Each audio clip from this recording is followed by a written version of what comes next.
Hey, Hey, it's Melody, it's Trisha. and we're here for The Yard Chronicles, 1989, and The Yard is PVU. Okay, you know. So we're back again for another episode of our podcast, The Yard Chronicles. Now, oh my God, so we talked about moving in, our first day. I want to talk about one of our first days in class, Oh my God. right? Right. Now, I went to summer school, so my first class was English. And I have a funny story to tell about Dr. Joanna Thomas. I think her last name is Smith. She's the provost. She was the provost back then. And she taught us English. And we are freshmen in this class. And I cannot remember the name of the building, but it was a white building right next to the, right behind Hilliard Hall where communication was. And so she came from the administration building, walked on the lane by the, where was the library, and what's that other building? Anderson Hall. For those of you who know. Yeah. You know. So she came up by the fountain and everything. And so one of my classmates by the name of Cambui Parker, Deloyd Parker's son, I have no idea where he is, but he was looking out of the window because she was kind of late. And he looked and he was like, hey, y'all, look, here she come. And then he turned around to us and said, remember those things you used to put on top of the pencils? And we were like, yeah, that little troll things. He said, yeah, that's what her hair looked like. So we all looked out the window. The shade of it all. Yeah. We all looked out the window and we were like, yeah, she does. Well, just so happened on that day, the wind was blowing in the summer, hot as it was blowing, and that's what we looked like. And we were like, we have to cut this off. We gotta laugh right now, but when she get up in here, you know how she is. We gotta cut it off. Because teachers back then would get you told, okay? There's none of this sensitivity stuff that you guys have now. Oh my God. No. And so we were like, okay, cut it off.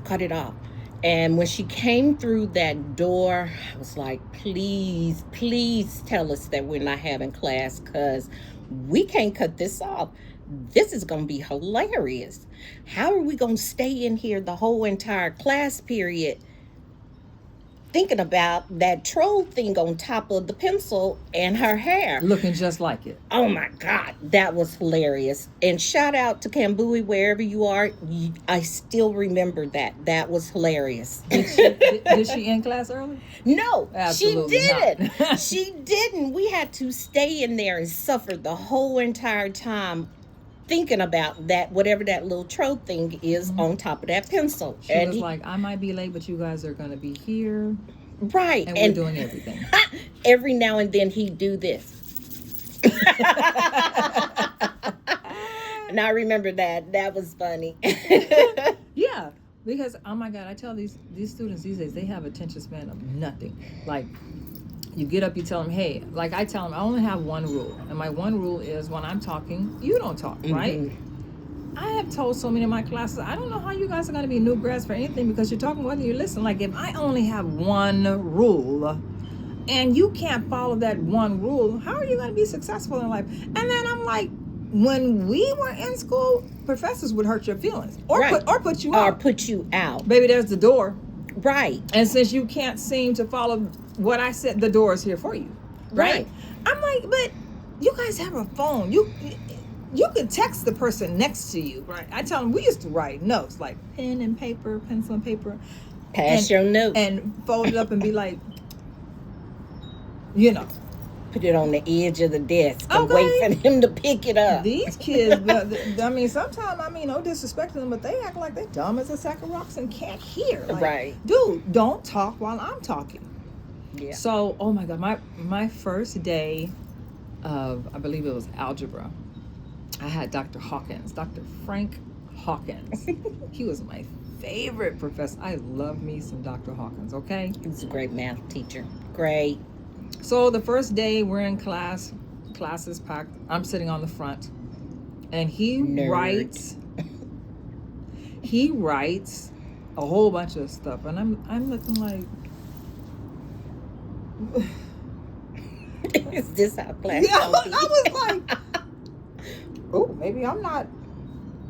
I mean, I know I'm smart, but I'm not feeling anything right about. I mean, the whole board, like, he took his time, honey. It was like a mural of mathematics, and I was like, ooh.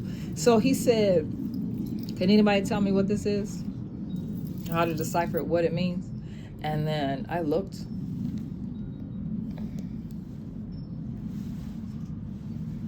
Nobody said anything. He was like, "Can anybody tell me what this means or how to decipher it?" And I was like,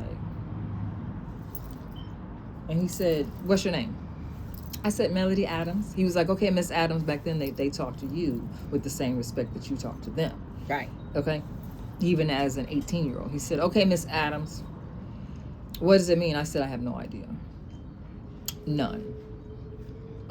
I don't even know where to start, no less where to end." He said, "They don't either." Okay. Nobody in here knows. He was like, "But remember this, never be afraid to say you don't know, because they don't know either." I was like, "Oh, thank God." Because Yeah. I was like, "Is he gonna hurt my feelings on the first day?" Because, honey, you can't tell me I'm not smart, but babe, I'm feeling like no brains. I mean, I had no clue. And he just really did it basically as an icebreaker, because I was like, "Hoocha." My nephew said, "Hoocha." Woo-cha. Right. But, you had some of those professors that you never, ever forgot. No, never forgot. I will pay homage to Dr. Hawkins for as long as I have breath in my body. Dr. Hawkins is the reason why I graduated. I'll tell you guys that story later. But yeah, I love me some Dr. Frank Hawkins. And what I liked about him is that he always, from that day forward, he always knew my name. Always.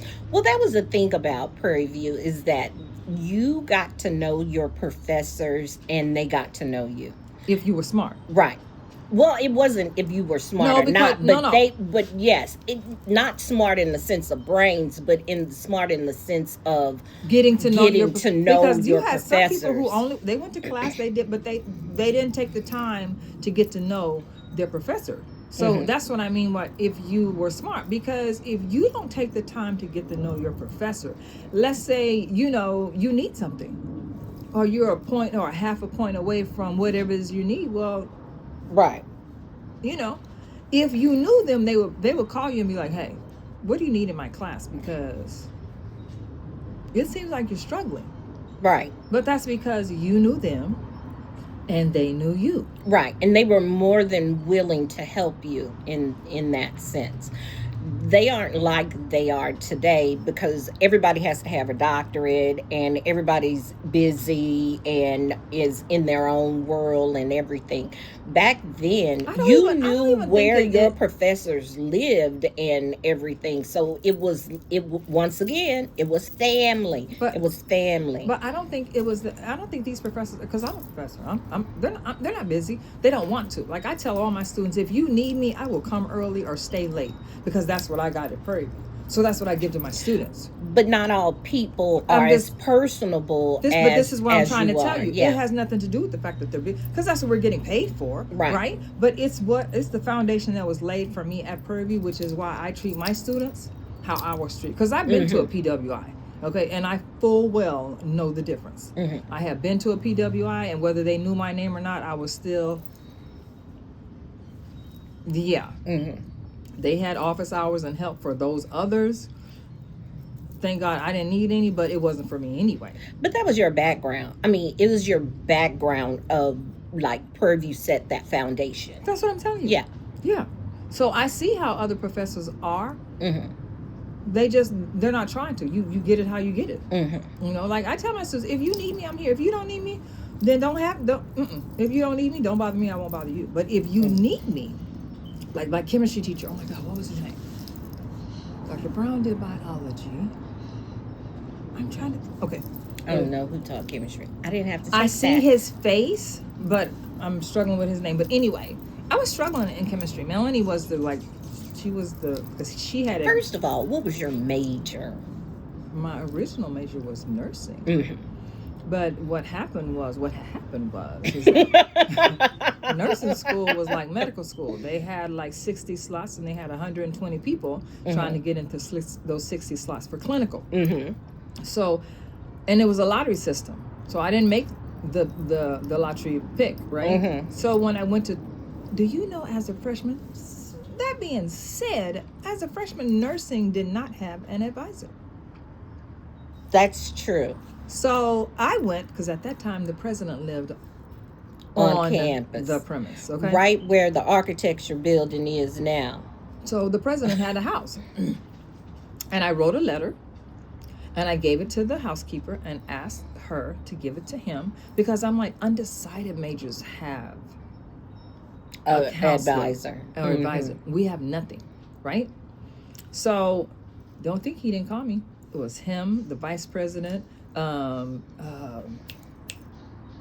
was the president back then? Was it Pierre? It was our freshman year. Yeah, I think it was Pierre. So it was. I can't even think of that man's first name, but it was Pierre. Okay, but it was a number of people who met with me, right? And then the consensus is that they would get us An advisor. So Mother was the one who did our advisor part-time to help us. Great. Right? So I started out in nursing. Like I said, it was clinical. So in order for you to graduate in nursing, for those of you who may or may not know, you have to do your clinicals and then you graduate. But there's always more people applying than what they have slots for. Okay? So when I went to talk to them, they couldn't guarantee me, because it was a lottery, within a year. So I was like, okay, I could do a year, maybe, but a year and a half, no. So I just changed my major and I ended up with a BS in dietetics, food nutrition, because I didn't lose anything. But back to the chemistry class. I remember, it's going to come to me later. But anyway, so I was struggling. Smith. I believe you're right. C. Smith. Yeah.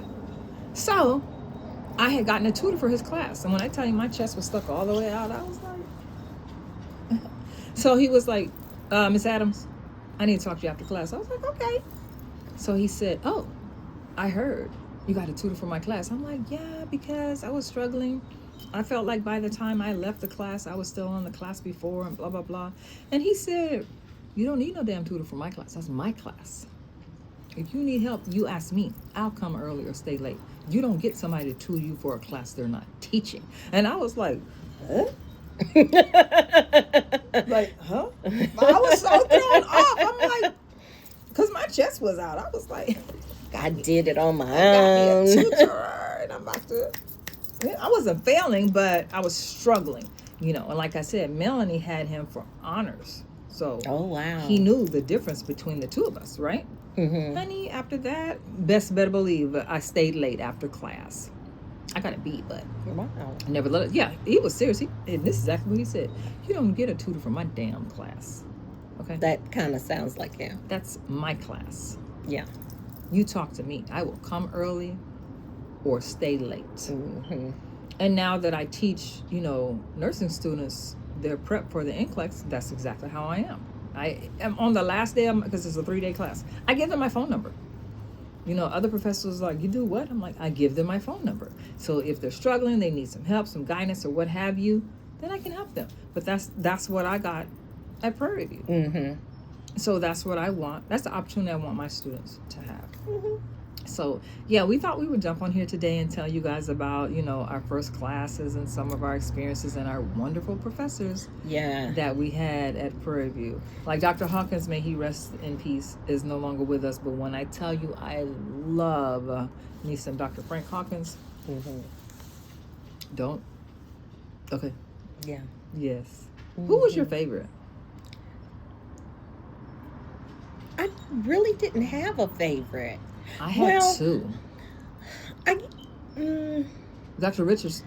I Dr. Richardson didn't was my have other a one. favorite. I didn't have a favorite. I Yeah. mean, because most of them, you know, I knew growing up there. You Yeah. knew, you know, everybody Right. because my mom worked there and Right. she knew everybody. So Right. I really couldn't pick a favorite. Right. And my major was law enforcement, political science. I didn't really know what I was going to do, but I didn't have a favorite, especially in that department. Mr. Server was the coolest person ever. But I didn't have a favorite. I had Dr. Hawkins and I had Dr.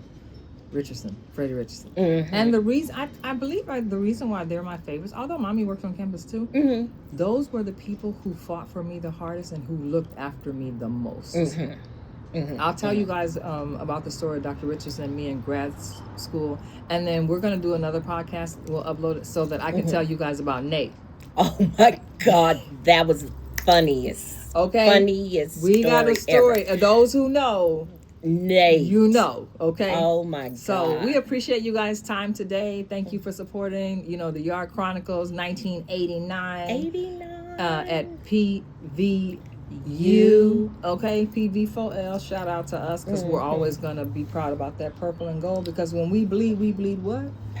Purple and gold. We bleed Thy purple and gold. royal purple and gold. Let it be known and said here. Okay? Yes. So we will see you on our next podcast. Thank you guys. All right. Hit it. It Wait needs to a be minute. queued up. Right.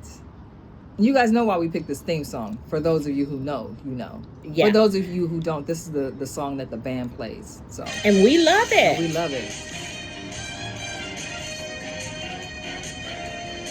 Because the band is going to give it to you. We sure are. The storm is gonna bring the thunder and the rain, honey. Okay. Right.